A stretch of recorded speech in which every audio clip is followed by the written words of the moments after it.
So hello everyone, welcome to a new blog. कालच्या व्हिडिओमध्ये जसं मी तुम्हाला सांगितलं की आम्ही मसुरूमध्ये पोहोचलो आणि त्यानंतर पाऊसच सुरू झालं.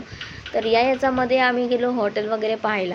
हॉटेल पाहण्यासाठी म्हणजे ताई आणि जिजू गेले होते. ते आल्याच्या नंतर आम्ही पावसामध्ये भिजतच आम्ही हॉटेलकडे निघालो. त्यावेळेस पाऊसमध्ये भिजता सुद्धा आम्ही मस्त भरपूर मस्ती करत करत गेलो. हे आहे माझी मोठी ताई आणि तो आहे माझा धाकटा भाऊ. हॉटेल वगैरे पाहिलं. हॉटेल छानच होतं, बजेटमध्ये होतं पण छान होतं.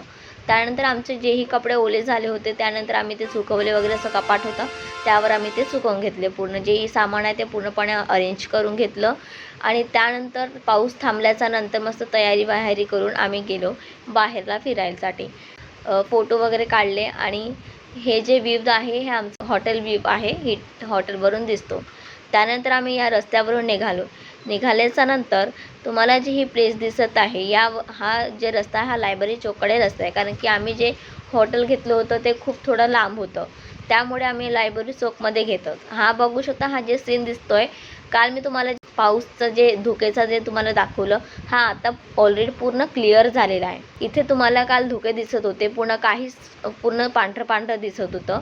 आज तुम्ही बघू शकता हे पूर्ण क्लिअर झालेलं आहे, पूर्ण धुके निघालेले आहेत. आणि हा लायब्ररी चौक आहे आणि यावरमध्ये महात्मा गांधी यांचा पुतळा आहे.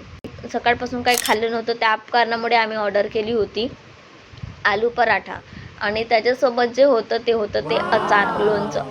तर आलू पराठा हा माझा फेवरेट आहे. आम्ही कुठेही जातो तर मला आलू पराठा लागते, त्यामुळे तो माझा अतिशय फेवरेट आहे. त्यानंतर आम्ही गेलो. हे धुके बघा, एवढी थंडी वाजत होती की खूप थंड वाजत होती. आणि त्यानंतर हे धुके बघा कसं चाललं आहे, हळूहळू म्हणजे दुसऱ्या जागी शिफ्ट होत आहेत. त्यानंतर आम्ही जे व्ह्यू पॉईंट दाखवत आहे माल रोडचा पॉईंट आहे. इथूनच तुम्हाला सगळं काही मिळतो. इथे मंदिरसुद्धा आहे, तुम्हाला देवदर्शन करायचं असेल तर करू शकता. आम्ही विचार केलं की आम्ही बढियापैकी मस्त मॉल रोड फिरूया. मॉल रोडमध्ये पोहोचताच आम्हाला दिसलं हा एक फर्स्ट शॉप, जे की होतं हँडक्राफ्टेड बॅग्सचा शॉप होतं. पण यांची प्राईस खूप जास्त होती.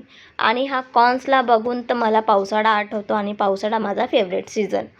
तर थंडी खूप जास्त वाजत होती आणि सर्वांना मोमोज खायचे होते, जे की होते फ्राईड मोमोज. तर चला म्हटलं फ्राईड मोमोज खाऊया. आम्ही बरेचसे शॉप्स पाहिले पण आम्हाला काही फ्राईड मोमोज मिळाले नाही. हा एकच असं शॉप दिसलं जे की छान होतं आणि छान उत्तमपैकी आम्हाला फ्राईड मोमोज खायला मिळाले. मोमोज वगैरे खाल्ल्यावर आम्हाला दिसलं मस्त लहान लहान मुलांचे खेळणे दिसले, काही कपडे दिसले. आणि हे जे कपडे दिसत आहेत हे ते स्वतः विणतात आणि त्यानंतर ते मार्केटमध्ये विकतात. खूप जास्त सुंदर अशा टोप्या दिसल्या आम्हाला. त्यानंतर आम्ही पुढे गेल्याच्या नंतर आम्हाला काही शॉप वगैरे असं खेळणी दिसली होती, जे की होती तिथे काही वस्तू ठेवल्या होत्या आणि त्यावर आपल्याला टाकायचं असतं एक रिंग. आणि ज्याही वस्तूवर आपली ते रिंग जात आहे ती वस्तू ते आपली होऊन जातं. त्यानंतर आम्ही पुढे गेल्याच्या नंतर हे सगळं कपड्यांची शॉप आहे, सगळं विणलेले कपड्यांची शॉप आहे. आम्हाला पॅक्सची दुकानसुद्धा मिळाली, पण पॅक्स आम्ही काय घेतलं नाही. आपले मोठे म्हणून गेलेले आहेत ना, जसं दिसतं तसं नसतं, म्हणून जग फसतं. तर हे होतं एक छोटंसं सेल होतं, जे की 99 रुपयाचं सेल होतं. आणि आम्ही मस्तपैकी एंट्रन्स वगैरे क्लिअर वगैरे करून आतमध्ये गेल्याच्या नंतर आम्हाला माहिती झालं की हा तर मग बढियापैकी रेटवच वाढवून देतो आहे. जे वस्तू 99ला आहे ती वस्तू 99ला तर देतो 99ला. त्याच्यापेक्षा जर दुसरं काय घ्यायचं असलं तर ते आपले रेट काय सोडत नाही. चालू आहे आम्ही आतमध्ये. आता तुम्ही बघाच की ह्या वस्तू बघून तुम्हाला वाटतंय हे कुठे की 100च्या वरतीची वस्तू आहे बा म्हणून. अगदी लहान गोष्टीसुद्धा एवढ्या महागाला विकतात. बापरे, नॉर्मल व्यक्ती घेऊ शकेल का? 2 ओळी म्हणून मी माझा व्लॉगला इथं एंड करते आहे. भेटूया पुढचा व्लॉगमध्ये.